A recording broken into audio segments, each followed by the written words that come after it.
What's up, listeners? Thanks for tuning in. Just a quick heads up before we jump into this episode. You can find this recording as well as some of our previous recordings on Spotify and Apple Podcasts. You can find us by searching at Settle Down Podcast on each of those platforms. Also, be sure to follow us on our socials. We post on TikTok, Twitter, and Instagram. You can find us by searching at Settle Down Media on all three of those sites. Also, stay tuned. We are going to be running our own In the Endzone Instagram page here very soon.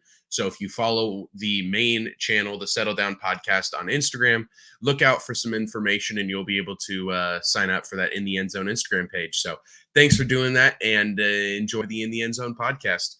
Peace. What's up, brothers? Welcome to the new episode, brothers. Check Friday. Keaton, where are we, man? What happened?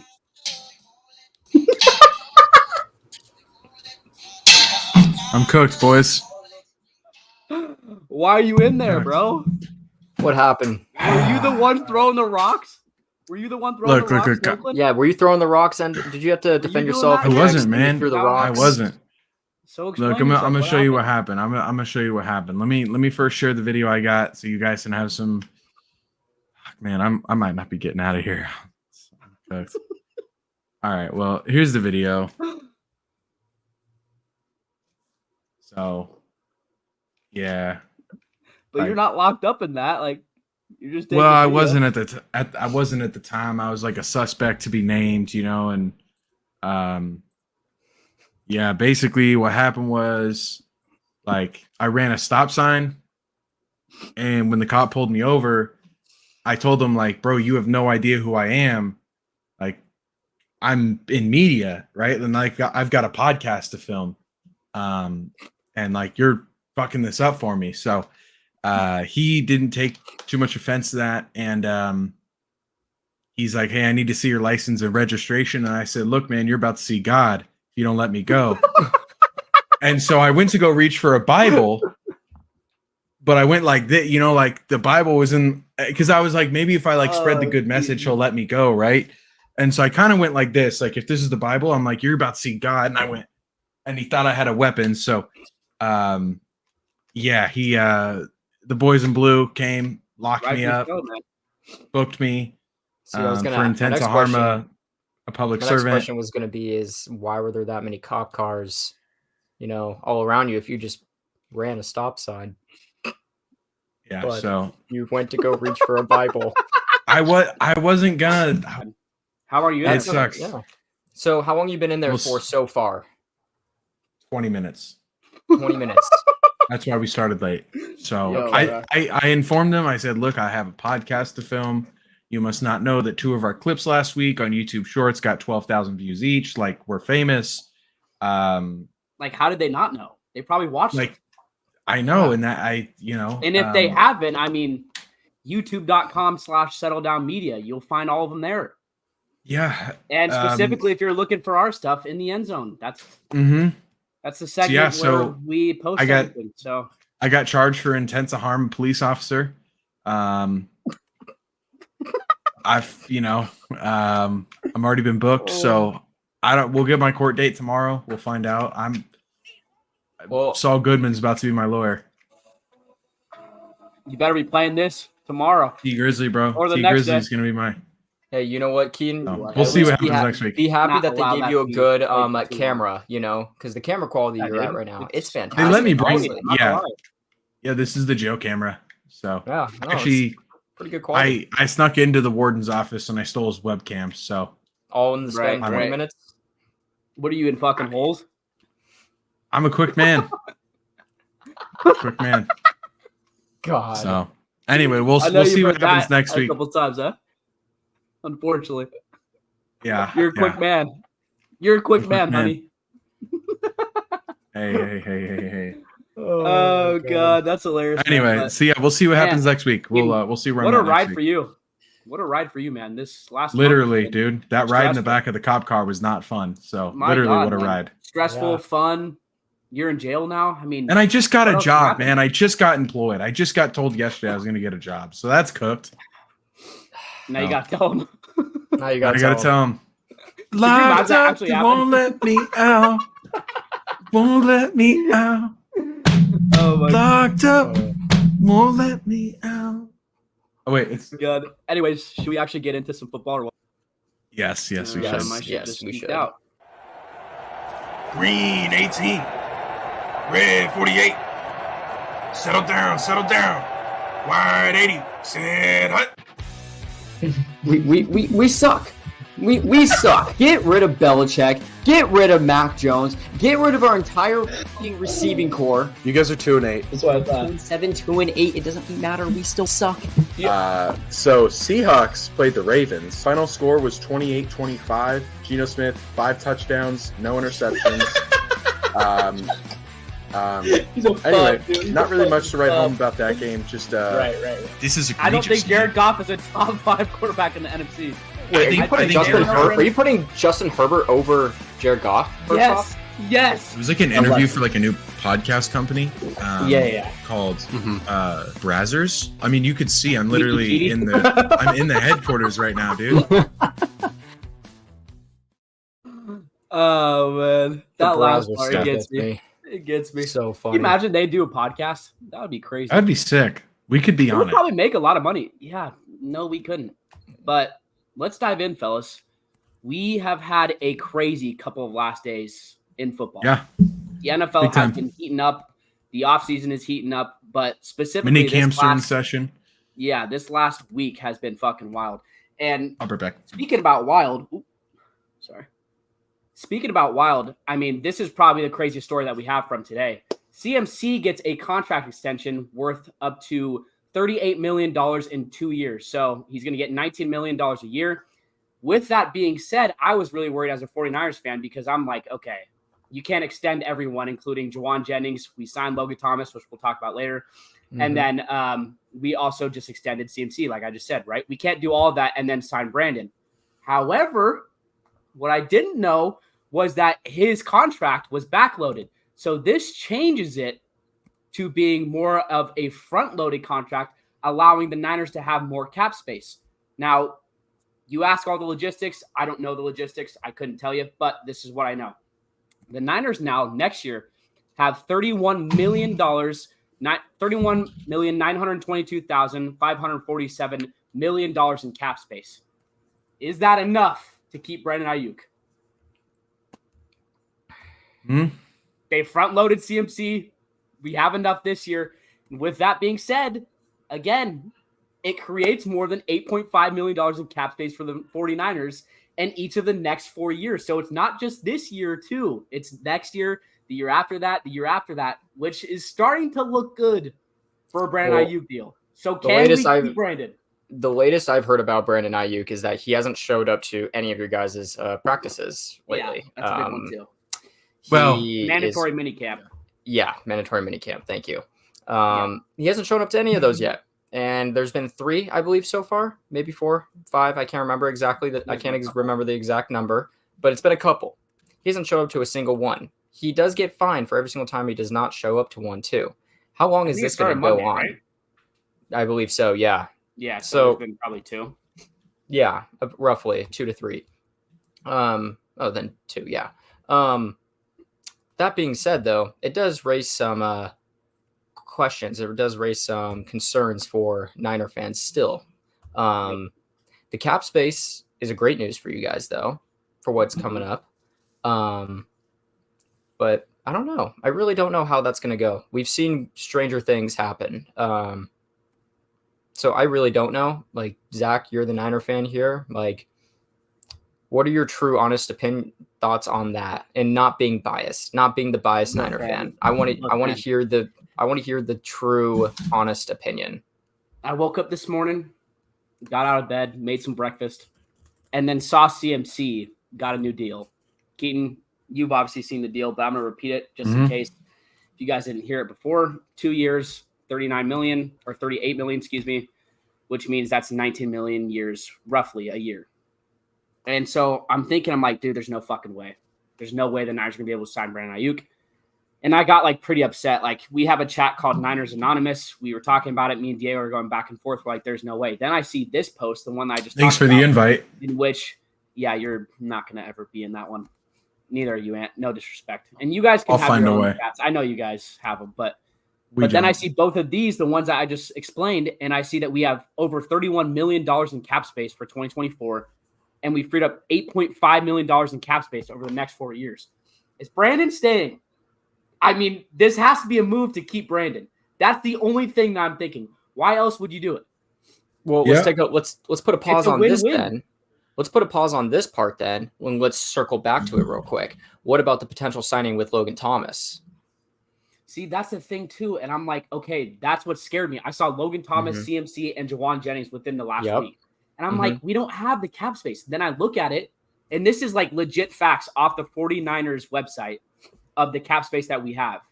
One of them is an Instagram post. One of them is directly from the 49ers 2024 cap table, which is from their website. So it's like, we have the money. Extending CMC is a win-win. I don't know how it is. I don't understand the money. I think it's based off of backloading and front loading, like I said, but it's a win-win. We get CMC. He's happy with the money that he gets. And now we have enough. If Brandon wants 31 mil, which I don't think he's worth, but if he wants it, we have enough to give it to him. I'm a happy 49ers fan. I am. I think Logan Thomas is also a great signing. And a little bit on that, I looked into it because I was curious as to why.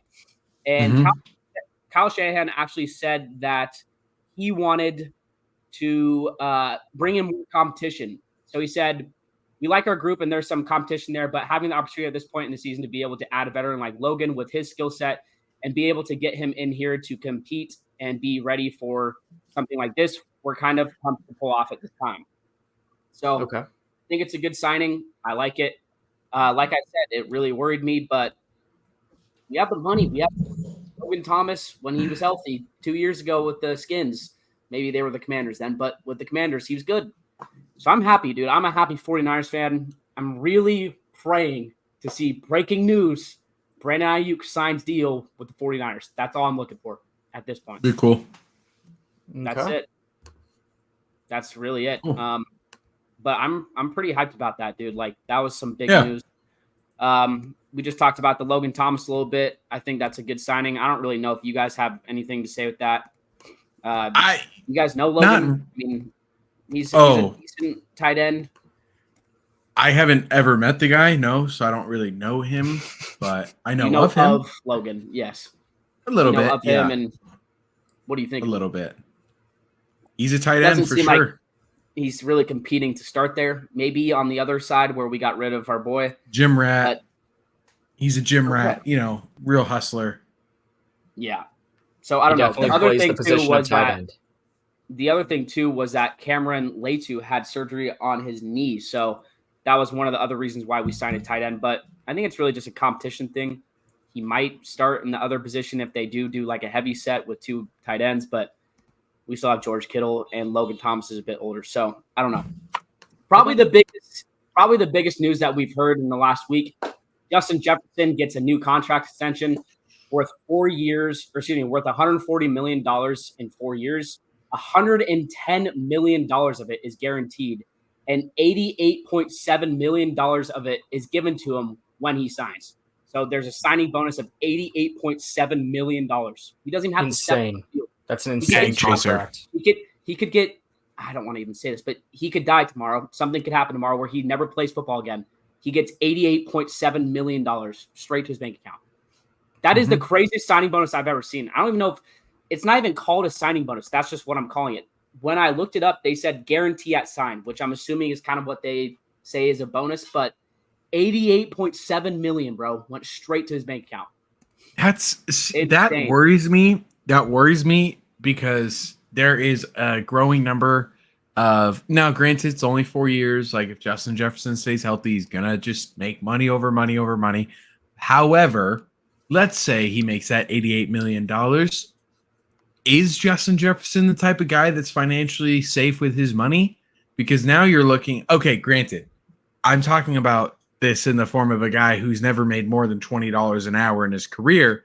But $88 million is an insane, absurd amount of money. But when you're living that type of lifestyle, and when you're in the off season, you don't have money rolling in, right? Like you're paid per game, and you got to think there's a lot of agent payments, taxes you got to pay. Really, over his career, like his contracts over the next 4 years, his contracts, like his game checks aren't going to be that big, right? Like in the grand scheme, I think he'll be fine. But like, let's say he doesn't play a game after he signs that contract. Will he be the next Antonio Brown? Is that possible? I don't know. I think it's kind of Or like interesting. Kenny Galladay.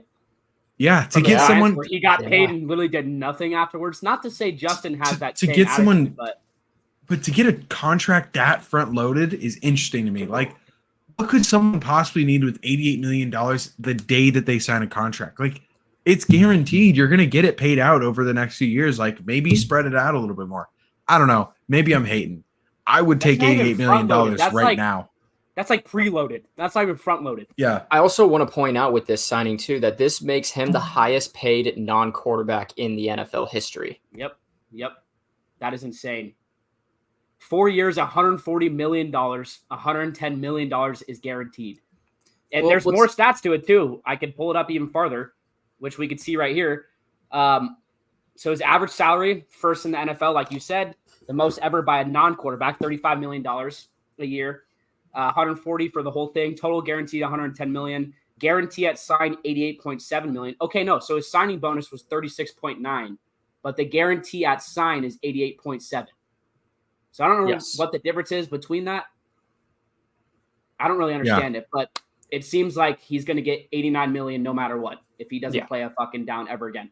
Year one cash, $38 million per year. Year two, it builds on that, 69.9. And then year three, 95.7. So it is extremely, extremely front loaded. It's insane, dude. It's an insane top non-quarterback average salaries of all time. Justin Jefferson, $35 million a year. Nick Bosa, $34 million a year. And AJ Brown, $32 million a year, which we've seen the last two off seasons, man. It's just these guys are starting to get paid a lot of money, man. A lot of money. Now, going off of this now, a receiver that's very similar to what kind of like in Justin Jefferson's situation with the signing and everything and how much money he's now making. CeeDee Lamb. Like, I'm going to ask the question to you guys. Like, is CeeDee a top 5 receiver? And obviously, Justin Jefferson clears, in my opinion.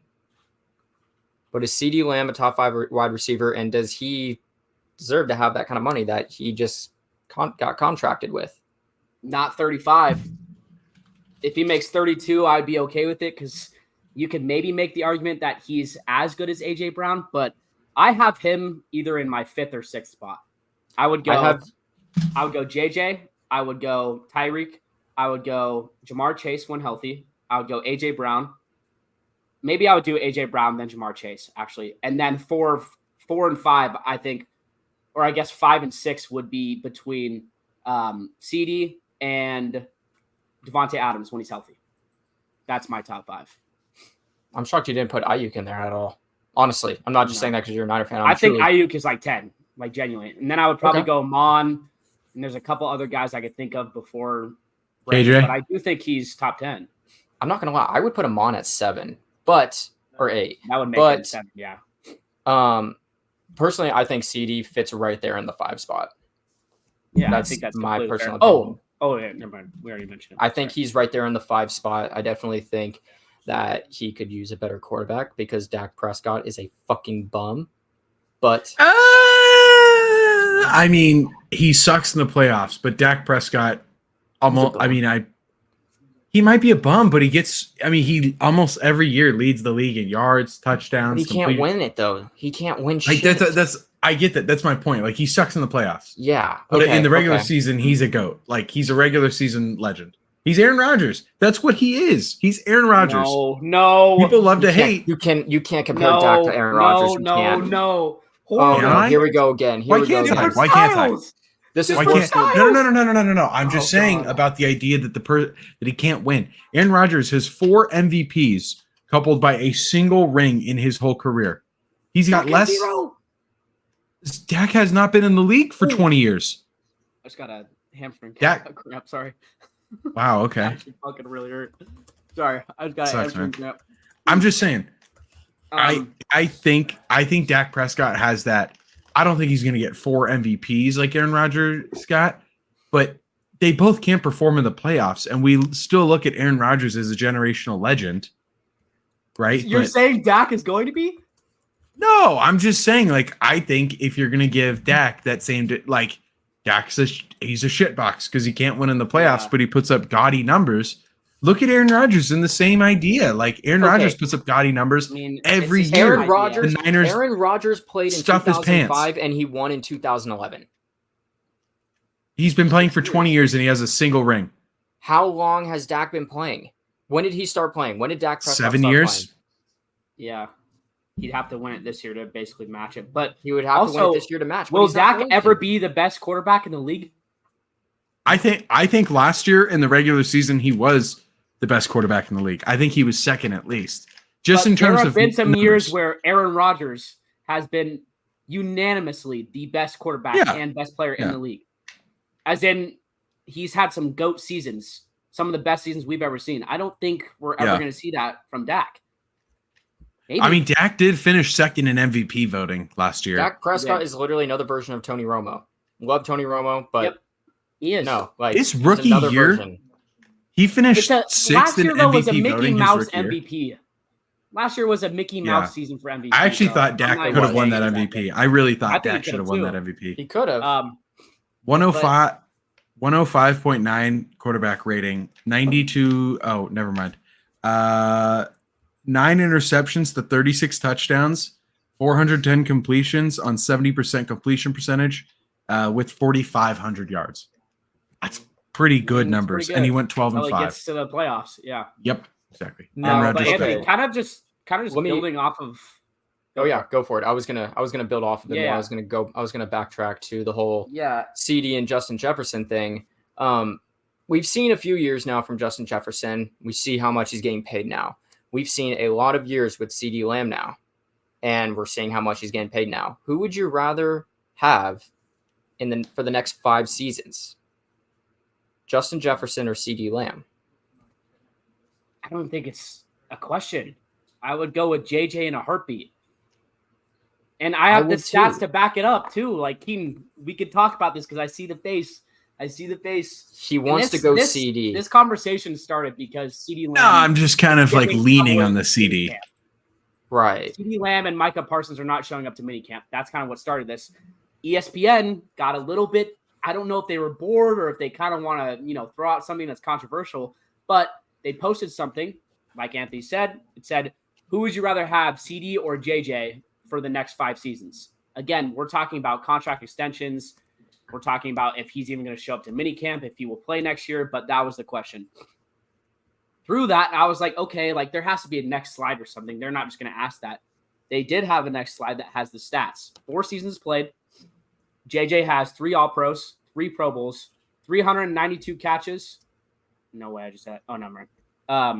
5,899 yards and 31 total touchdowns. CD has 4 seasons played, 2 All-Pros, 3 Pro Bowls, 395 catches, 5,145 yards, and 35 total touchdowns. But the kicker, Keaton, games played.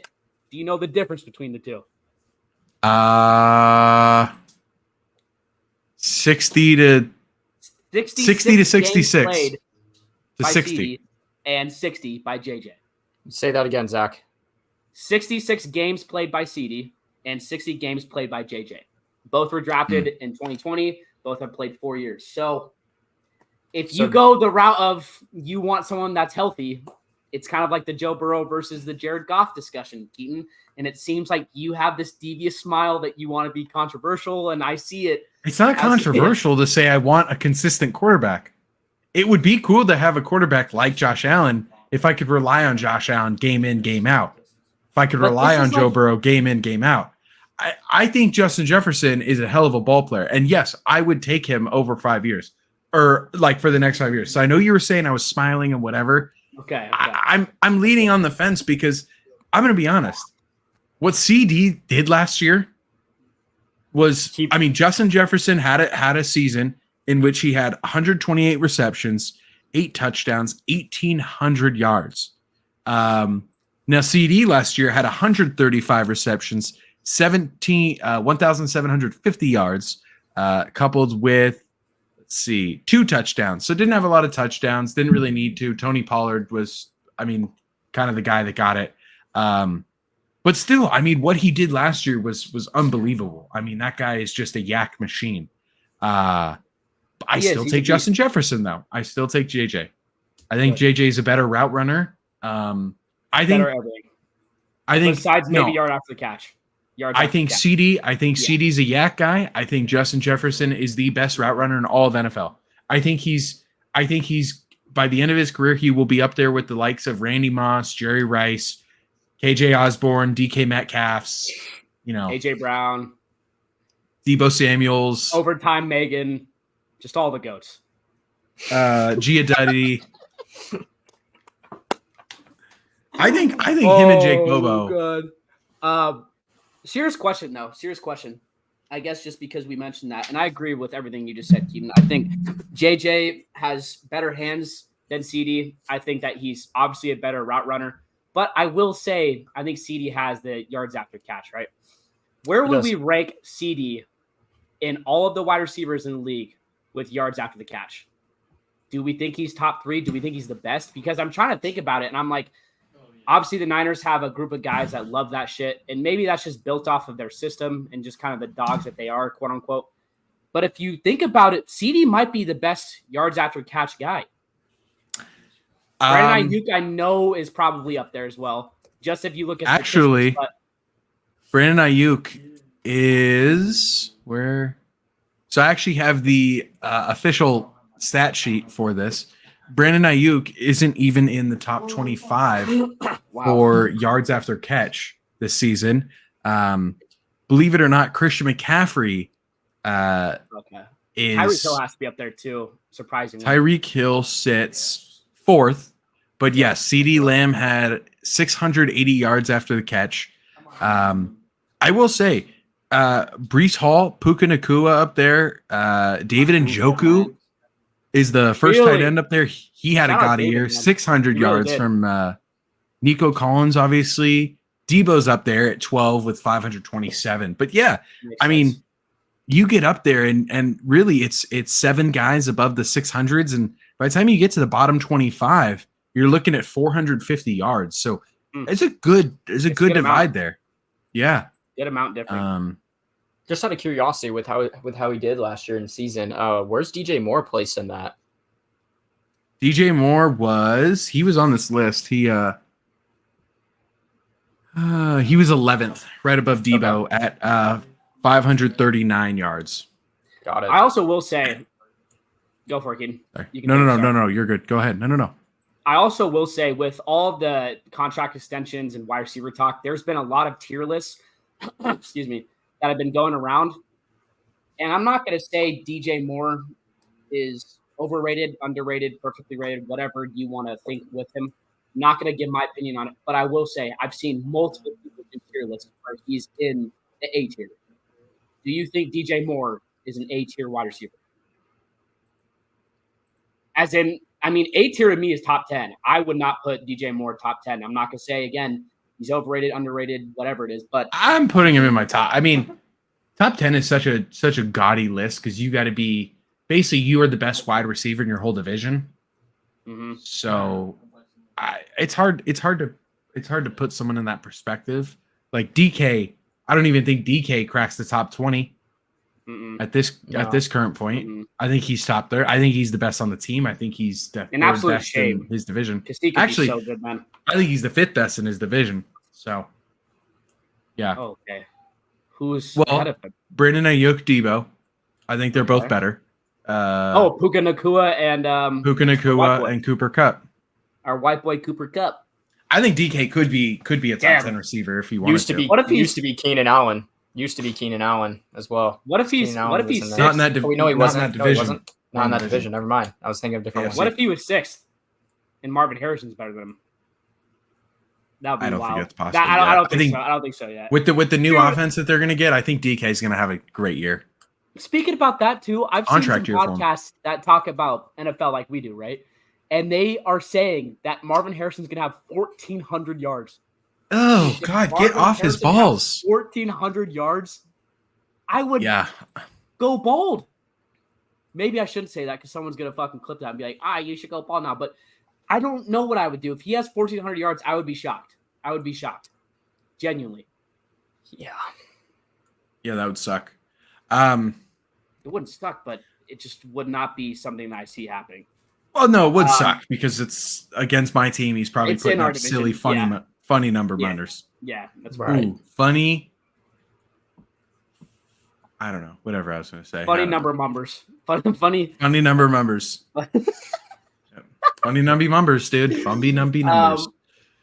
Well, going into our next This story, jail food's getting to me. going into our next story, we're going to talk a little bit about Darren Waller. I've seen a little bit about this. I wasn't the one that wrote this down. Who was the one that did? And I wrote this down. I didn't really see too much information off of it either. If I'm going to be completely honest, I saw this and basically Darren Waller is expected to announce his retirement ahead of the Giants mandatory minicamp. And that's literally it. That's all I've seen. There hasn't been a whole lot of information based around this. I've got mainly from what I've heard, at least it's from teammates, people who are pretty close to him and whatnot. How he's kind of like hinting towards the retirement right now. Keaton, you said you have information. Please, I do. Please do tell, because I don't have a whole lot. Yeah, you're good. So Zach's favorite tight end of all time, Darren Waller, he came out and he said that it isn't just about football. This really has nothing to do with this football team, the roster, who plays quarterback, or anything that happened last season. It's personal, and I'm doing my best to make sure it's not an emotional decision. Importantly, for some context, for those who aren't, maybe fans of other sports other than football, Darren Waller recently got divorced from his wife, Kelsey Plum, who's a WNBA player for the Las Vegas Aces, or at least she was. I don't know if she's still there, but at the time she was. Anyway, it's been kind of, they've both been kind of dragging each other through the mud. Amid some stuff, Darren Waller's starting to get into music, so who knows where that takes him. It's pretty bad, but yeah, it just sucks. I think there was definitely if he does retire, it sucks. I really think that there was a possibility that he was gonna, he was just, I think he could have been really good in that system. I think he could have been really good this year, but I also could see from the other side that maybe he was just not a good fit in general anymore. I think maybe his body was past his prime and his head wasn't in it. And so there's that possibility, but that's football, right? They're all human, and mental health is more important than a game. So, right. I will say the Giants have been really snake bit with that. It seems like they give a wide receiver, a tight end, a playmaker, a good contract, and then their heads are just out of it. Like almost immediately afterwards. We've seen this with Darren Waller. We saw it with Kenny, like we said earlier. Very unfortunate. And with that being said, I actually saw a tweet, and it was like, Darren Waller in the past year, maybe not the past year, past 2 years, whatever it was, has been traded to the Giants. In that timeline, he's been injured. He's had a divorce. He started to make music, and now he wants to retire. And then it like skips a couple of lines, and it says, bottom line is, don't get traded to New York, or don't get traded to the Giants. And I was like, fuck, man. And everyone is just toasting them in the comments. I was like, God damn, that's foul. But the Giants have been very unlucky, man. It's not something that's ideal for them. Not at all. So Keaton, do you want to take on the next topic? I do. Since you kind of took this one away a little bit last week. I do. So we talked about last week, we had some controversial topics, and one of those, we talked about Brandon Mcmanus, who was facing a lawsuit between two women who were flight attendants, and they were basically saying that he sexually assaulted them. Now, if you didn't watch the last episode, I'll make this short. They were on a flight to London for their London game, and what was basically in the lawsuit was that Brandon McManus and a few other players were invading the personal space of the flight attendants, often offering them lap dances for money, and multiple eyewitnesses say that Brandon McManus was seen touching them and groping them and just doing inappropriate stuff that is against NFL code of conduct as well as flight code of conduct. That being said, we kind of had a little development in that because it wasn't just Brandon Mcmanus that was at fault, right? There is some stuff that happened with him, but also Jacksonville Jaguars were being investigated because there was reports of alcohol on the plane.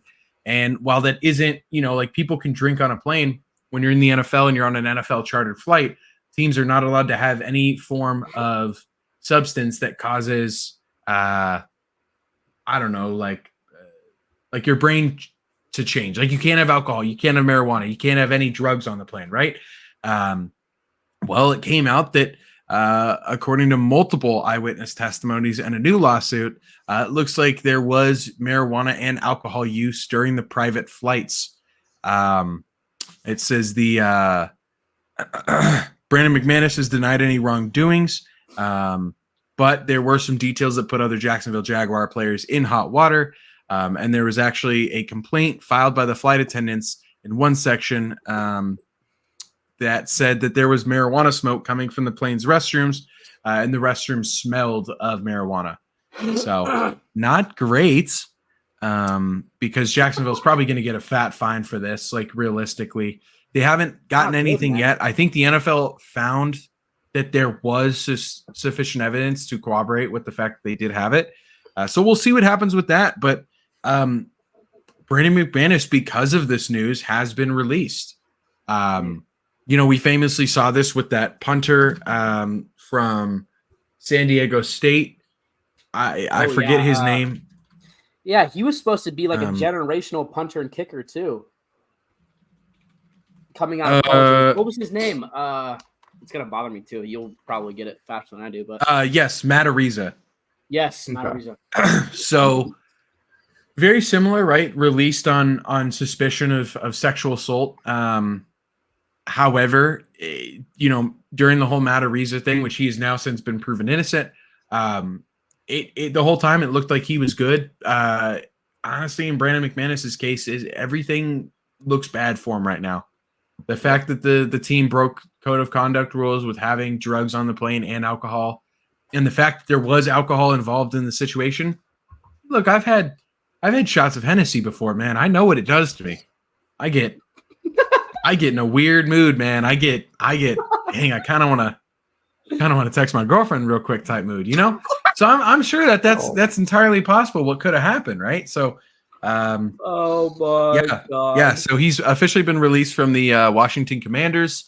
An absolute shame, and that's for him, that. It is a shame. Which idiotic also move. like It's on if him he did it, completely. because it's innocent until proven guilty. This guy sucks. Allegedly.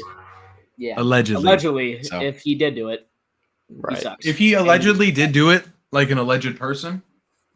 Right. I mean, allegedly, you're in jail. So Allegedly. Some may say. No, this is a real jail.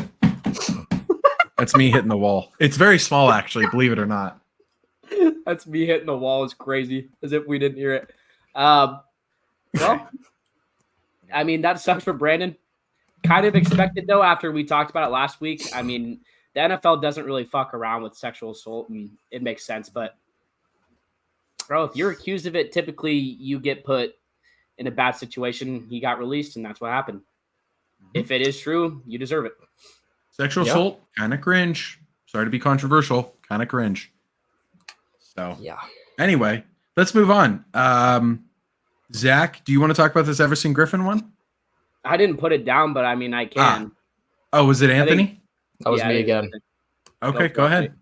Well, Good, leading Take it into in. some other stuff that the NFL doesn't really give two shits about at all, is another driving while intoxicated incident by defensive end Everson Griffen.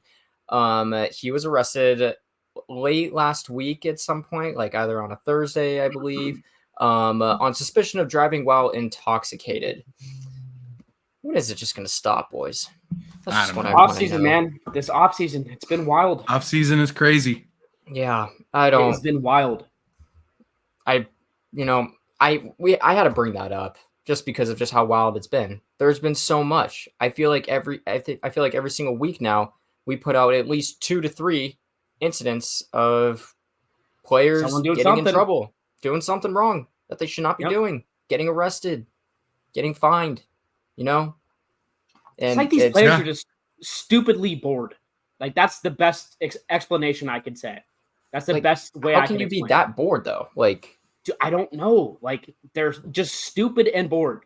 Like that's really what it is. Because at this point, it's not about money. You could be training if you want to. You could be hanging out with your teammates. You're not doing that. No. You're not making the greatest decisions. So you got to be bored because you don't have the excitement of the season. You're just making dumb fucking decisions, man. I also do want to say I think there's also something to say about like structure, right? Like Yeah. for me, Yeah. right, when I'm not I'm going to be honest, when I am not employed like I have been for the last few weeks, life has sucked, man. It's like, damn, what do I do with my time? It's like cuz 8 hours of my day was filled with work. And Right. actually, no, 10 hours cuz the drive there, the lunches, all that. Now it's like, shit, I have all this free time. It's like I'll be outside, but it doesn't count for things. I get bored, and yeah, that's what happens. So I think what happens is you're so used your whole life, you're so used to this consistent, football all year round. And then you get to the NFL and it's like, oh shit, it's the off season. I don't have to do I anything. got money. Like, I've got money. I can I go don't have to spend do it. anything. I can go have fun.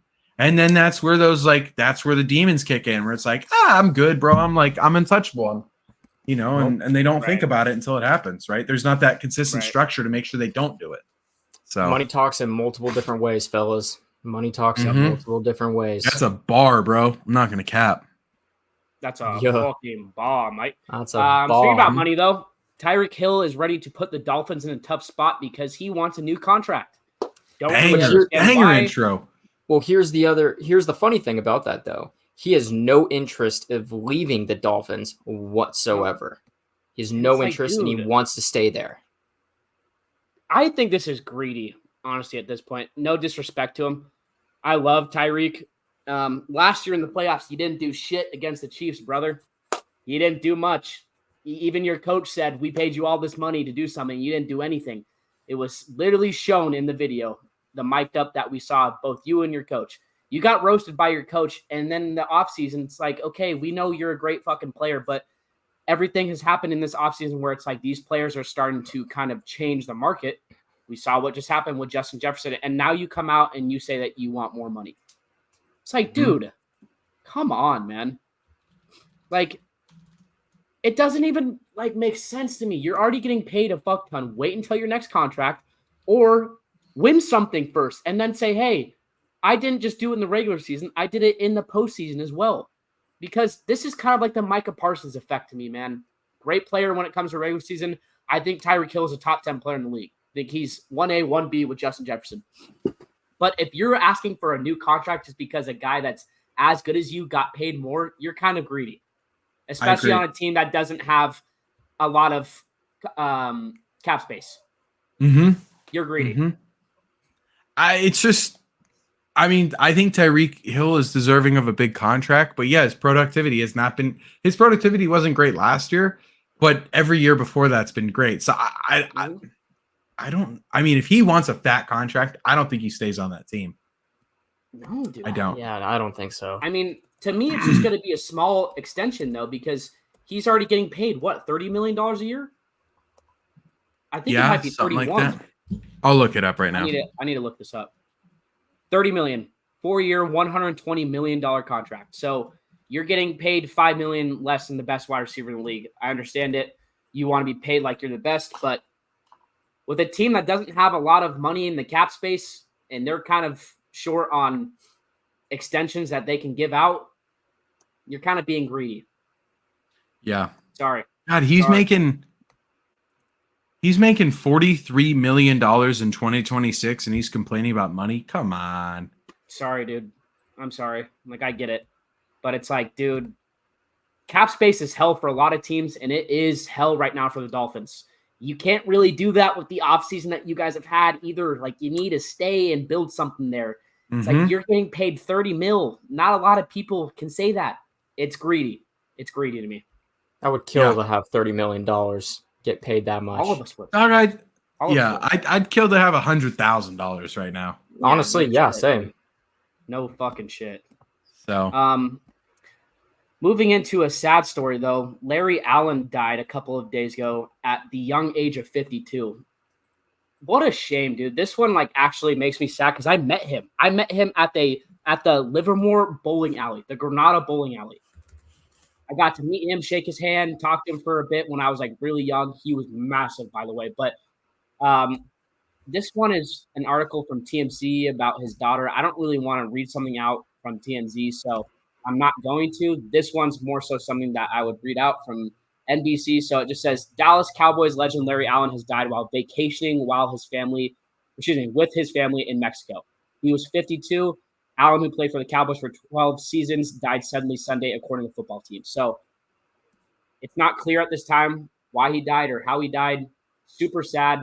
He's literally vacationing with his family, bro. 12 seasons with the Cowboys, died just suddenly Sunday. Sucks. Yeah, it sucks, man. And he's a massive dude, massive. And He's huge. Hall of Famer. when you don't play sports like that, it gets to you with the weight. You know, you're not lifting as much. You're probably vacationing a little bit more. My guess, and I don't want to put speculation out there, it was probably hard. I mean, he's over 400 pounds. He played at something crazy like that. Let's see. It said his reported weight was 325, but he's probably playing heavier than that. Yeah, 6'3", 325, but maybe I'm tripping. He was massive though, dude. He probably wasn't that big, but he's probably pushing. He's also that now. When I was a kid, I used to think my mom's like 5'10". I used to think my mom was mad. My mom was just like, damn, what the? She's like a giant. And I'm like, This I'm dude taller was than like her. that. Yeah. Bro. Like 300 plus pounds too. I think he played at probably like 330. I don't know. Maybe I'm tripping with the 400 and now someone else, but he's a massive dude. Really sucks. I met him. Great dude. Crazy laugh too. Great dude in general. Super strong. Probably the second best offensive tackle ever. I mean, I think that's fair to say. Yeah. He's a Hall of Famer, 11-time Pro Bowler, 6-team All-First Pro, 2nd-team All-Pro, Super Bowl champion. Yeah, dude. It's kind of crazy. During his 14-season career, Allen played both guard and tackle. He's drafted out of Sonoma State University. Shout out to Sonoma State. In the second round of the 1994 draft. Allen impressed with his strength, size, and speed. I've seen some videos of him benching 700 pounds. He did the 225 test like 50 times. I mean, just crazy shit, dude. R.I.P. Seriously a legend. That one made me really sad, man. And really the last story that we have is the NFL tampering ruling for the Falcons and the Eagles. I thought this one was crazy. And you know what's funny is I didn't even see this on the news. So I don't know if this is something that happened earlier on in the year or later or something that just happened recently. But I saw that the NFL is coming out with their ruling for the tampering of Kirk Cousins and Saquon Barkley for both of their respective teams now that they signed with, that being the Falcons and the Eagles. And I saw this at the gym on the TV. So I was like, okay. But a lot of people are saying that it wasn't, let's just say for lack of better terms, fair for the rest of the teams because they signed contracts so early in the offseason. And if we look into it, it says specifically here, let me click on it. During the 2024 NFL offseason, 2 moves rocked the entire league. The first was the Atlanta Falcons snatching Kirk Cousins away from the Minnesota Vikings. The other deal, obviously, was Saquon with Philly.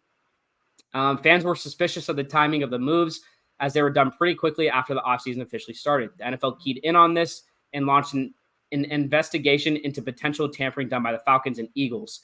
Supposedly, they're supposed to come out with their decision this week. Now, this was written on June 2nd, which was Sunday. So we're still waiting for the actual case decision, but I don't know. Do you guys think that there was some tampering done? I don't know. It's hard to tell. It was done so fast, though. I mean, like, first day, it was like Kirk Cousins signed a contract, and then Saquon's gone. I was like, wow, that was quick. I've heard this whole offseason that it's been tampering, that there's been tampering involved. So we'll find out. It looks like we're going to find out by this week. So next week for you guys, we'll have an update on that too. But Ant, yeah, go ahead. I kind of agree with that. For as much information that we have right now, I don't think it's enough for us to actually come clear and say, hey, we can pretty confidently say that this was tampered with. I personally feel like that's how I feel personally. There's not enough information out there that I can confidently say like 90% of 90% sure of me say that, yes, this was tampering. I think that we're going to have more information by the end of this week, and we'll be able to talk about that more than next week, which I'm excited for because I am curious to see if it was tampered with. There could be suspicion for sure. There's a little bit there. What's even going to happen with that? They just get fined? Probably it's just going to be a fine. I don't really think it's going to be anything. Like, all right, like we'll just throw the money at you. We got the players already. It's not going to change anything. Right. So I don't know. It's not really a big deal. I just saw it was like, okay, like this is something we can talk about. It's not good to tamper, but it happens in all sports, and it happens pretty much every offseason. So it doesn't surprise me that if it does come out that they tampered, that was the actual case. But that wraps up everything that I have. You guys have anything that you want to add on? Nope. All good. We'll see if I can even we'll see if I can even record next week, Dude, yeah. I mean, that's what I was about to say. Like, we're wrapping it up, and we're just praying that Keaton can get out of there, man. Like, that's our big thing. So, say a couple prayers for Keaton. Say a couple prayers that we continue to get 12,000 views on our YouTube Shorts. If you haven't checked it out, go check it out. Donald Trump, save us. Save us, Donald Trump. If you haven't seen the video, you should just type in the meme video. Donald so Trump. Funny. So good. So funny. But yeah, that wraps it up. Sweet. All right. Have a great rest of your night. Yep. Please like and subscribe. We'll catch y'all next week.